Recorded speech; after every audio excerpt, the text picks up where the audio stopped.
안녕하세요. AP투자연구소의 이진욱입니다. 2025년 새해가 밝았습니다. 새해가 밝은 만큼 올 한 해 국내 증시는 어떤가 이런 전망과 함께 더불어서 여전히 베팅할 만한 이유에 대해서 함께 얘기해 볼까 합니다. 자, 24년도 한 해를 좀 돌이켜 보게 되면 이 국내 증시가 사실 좀 많이 안 좋았죠. 그러다 보니까 이 투자자분들이 좀 배신감을 느끼면서 이 국장을 떠나는 사람들도 참 많았던 해였던 것 같습니다. 그도 그럴 것이 24년도 이 국내 증시 상승률을 보게 되면 OECD 평균이 7% 정도 상승을 해주었는데 우리나라는 오히려 올라가기는커녕 오히려 역성장을 하는 코스닥은 무려 21%나 빠지는 사태가 발생했습니다. 이게 얼마만큼 많이 빠진 거냐면 여기 사이에 러시아가 있습니다. 여러분들 러시아는 현재 전쟁 중인 국가죠. 그러니까 전쟁 중인 나라보다 더 떨어지는 굉장히 좀 아이러니한 일들이 일어났습니다. 이런 상황이 발생하다 보니까 여러 가지 이 국장을 조롱하는 밈과 짤들이 돌아다녔었죠. 아직도 국장을 하는 후구들이 있냐라는 말들이 돌아다닐 정도였습니다. 하지만 저는 이러한 국장 투자 오히려 더 매력이 생겼다라고 말씀드리고 싶습니다. 자, 그런 이유들을 지금부터 하나씩 보게 될 건데 여러분들 투자의 가장 기본이 뭔지 아십니까? 그것은 바로 이 쌀 때 사서 비쌀 때 파는 것입니다. 이 가장 중요한 사실이지만 가장 또 간과를 많이 하고 있는 사실 중에 하나죠. 이게 그런 이유가 뭐냐면 보통 싸다라고 하는 것은 무슨 악재가 나오거나 또는 시장에서 이 기업의 가치가 현재 인정받고 있지 못한 상태이기 때문에 싼 것이고, 비싸다라고 하는 것은 그만큼 많은 호재들과 보통 좋아 보이니 그만큼 가격 반영은 많이 돼서 비싸게 거래되고 있기 때문입니다. 하지만 보통 일반 투자자분들은 반대로 거래를 하고 있는 경우가 많다라는 거죠. 자, 그러면 현재 지금 국내 증시를 놓고 봤을 때 이 코스피 밸류에이션을 함께 보도록 하겠습니다. 현재 보고 계신 게 코스피 PBR 밴드 차트입니다. 일반적으로 코스피는 0.8배 정도가 오면 바닥이다라는 어떤 약간 속설 근거들이 굉장히 많습니다. 자, 그런 이유를 2004년도 때부터 함께 좀 보게 될 건데 0.8배로 내려간 적이 이 금융위기 때 한 번이 있고요. 그 다음에 코로나가 터졌을 때 한 번이 있었습니다. 자, 그리고 나서 22년도 들어서 무려 한 차례, 두 차례나 있었는데 그때도 항상 반등이 나와주면서 증시가 0.83배 부근에서 반등이 나와줬다라는 거겠죠. 자, 그러면 그만큼 0.8배가 들어섰을 때는 가치가 싸졌다라는 것을 의미하게 되는데 25년도 현재 기준으로 코스피가 0.84배 정도를 기록하기 때문에 밸류에이션 측면에 봤을 때 굉장히 싼 부근에 와 있다라는 것을 알 수가 있다라는 겁니다. 자, 그러면 단순히 싸다고 해서 매수를 해야 되냐? 그것은 아닙니다만 여기서 우리가 하락한 이유를 좀 볼 필요가 있습니다. 두 가지의 이유로 하락을 했는데 첫 번째는 트럼프의 당선이 있었죠. 트럼프가 아무래도 보호무역을 취하는 인물이다 보니까 향후에 트럼프 당선에 따라서 수출 국가인 우리나라는 피해를 보게 될 것이다 라는 좀 심리가 작용하면서 하락을 했었고, 두 번째는 예상치 못한 계엄이 있었습니다. 이런 두 가지의 영향으로 증시가 크게 하락을 했는데 여기서 우리가 하나 알아야 될 점은 이 두 가지의 악재 다 모두 시장은 이미 반영을 해줬다라는 겁니다. 자, 그러면 여기서 만약에 추가적인 하락이 나오려면 우리나라가 정말로 역성장하든지 아니면 정말 수출이 줄어들어서 경제 성장에 치명적인 영향을 미치든지 또는 글로벌적인 악재가 나와야 된다는 건데 현재 상황으로 놓고 봤을 때는 그럴 가능성이 굉장히 제한적이다라는 것을 우리가 알 수 있다라는 거죠. 자, 그럼 코스닥은 어떨까요? 코스닥은 보통 1.53배 부근에서 대부분 바닥을 만드는 자리였습니다.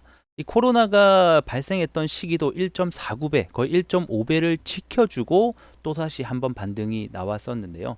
그런데 현재 시점을 딱 놓고 보게 되면 1.52배, 굉장히 또다시 매력적인 위치에 와 있다라고 볼 수가 있는 거죠.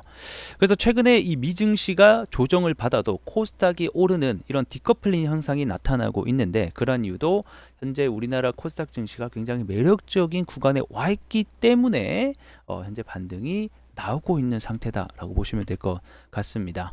자, 그래서 정리를 하게 되면 현재 우리나라 국내 증시 다 안 좋다 하지만 굉장히 투자하기에 매력적인 구간에 와 있다라는 것은 누구도 부정할 수 없는 사실이 될 것 같고, 이렇게 충분히 싸진 가격에서 베팅을 해야지 확률이 높아진다라는 건 역시 부정할 수 없는 사실이 될 것 같습니다. 자, 그러면 이제 25년도 우리나라 경제 성장률 이게 과연 어떻게 될지 함께 전망치를 좀 보도록 하겠습니다.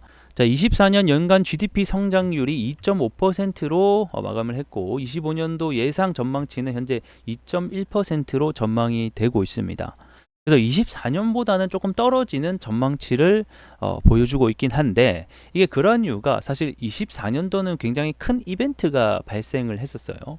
그게 이제 가장 대표적인 게 이 AI 발에 따른 이 반도체 수요가 크게 급증을 하면서 우리나라 수출 물량이 크게 늘어났었던 적이 한몫을 했습니다. 그래서 23년도 대비해서 24년도 수출 물량이 크게 좀 증가를 했었는데, 자, 그러면 25년도에는 그만큼 수출 물량이 줄어드냐?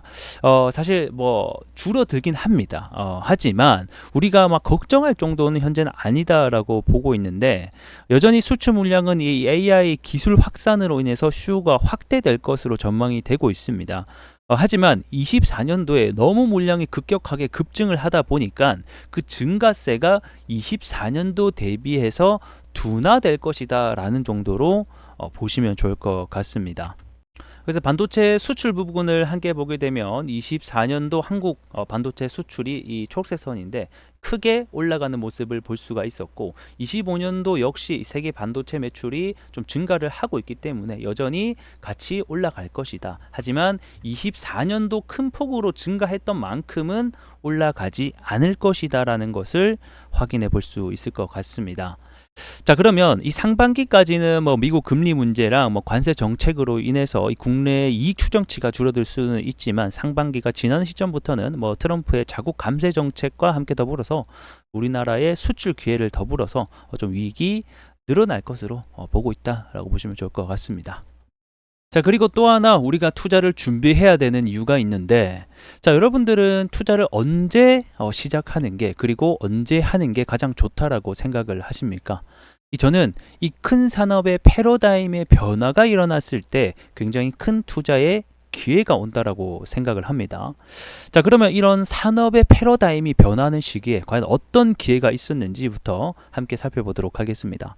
자, 1990년도쯤에 이 컴퓨터가 보급이 되고 후반에 인터넷이 세상에 나오게 되면서 이 전 세계적으로 인터넷과 컴퓨터 보급률이 급속적으로 증가를 하자 이 IT 관련 주식이 크게 상승을 했었던 적이 있었습니다. 그때 이 코스닥 기준으로 보게 되면 700포인트에 있었던 이 코스닥이 무려 2900포인트까지 가게 됐었던 흔히 우리가 알고 있는 바로 버블닷컴이 발생을 했었죠. 자, 그뿐만 아니라 이 스마트폰이 보급이 되던 시기에는 이 애플 같은 기업, 글로벌적인 공룡 기업이 탄생을 했었고, 삼성전자도 마찬가지였죠. 그리고 23년도에는 어떤 일이 있었습니까? 이 전기차 시대가 열리게 되면서 이 에코프로 같은 2차 전지 기업 7,000원짜리였던 주식이 무려 2년 3년 만에 30만 원이 넘게 상승을 하는 아주 큰 기회장이 있었습니다. 자, 그리고 현재 2025년 이 바로 AI의 시대가 열리고 있습니다. 자, 이게 얼마나 일상생활에까지 녹아들고 있냐라고 하면 이 최근 광고나 일하는 게 모두 AI로 변화를 하고 있습니다. 현재 보고 계신 광고 역시 사람처럼 보이나 AI로 만든 모델입니다. 그래서 요즘 뭐 지하철 광고나 여러 가지, 심지어 제 주변에만 보게 돼도 뭐 챗GPT나 네이버에서 운영하고 있는 클로바 등등을 사용하면서 이제는 AI가 없어서는 안 될 세상이 오고 있다라고 생각을 합니다. 그래서 이렇게 빠르게 변화하는 패러다임 속에서 우리는 단순히 국내장이라서 투자를 포기한다가 아닌 오히려 기회를 찾아야 할 때가 아닐까 싶습니다. 자, 오늘은 이렇게 2025년 증시 전망과 투자할 만한 이유에 대해서 좀 함께 알아보았습니다. 자, 단순히 국내장이 수익이 안 난다라고만 생각을 하지 마시고 그동안 나의 투자 방식이 옳았는가를 다시 한 번 더 좀 생각을 해보셨으면 좋을 것 같고, 기회는 이 기회의 모습으로 오지 않기 때문에 항상 준비를 해야 된다는 점을 명심하시길 바랍니다. 자, 2025년 부자 되는 한 해가 되시길 바라면서 긴 영상 시청해 주셔서 감사합니다.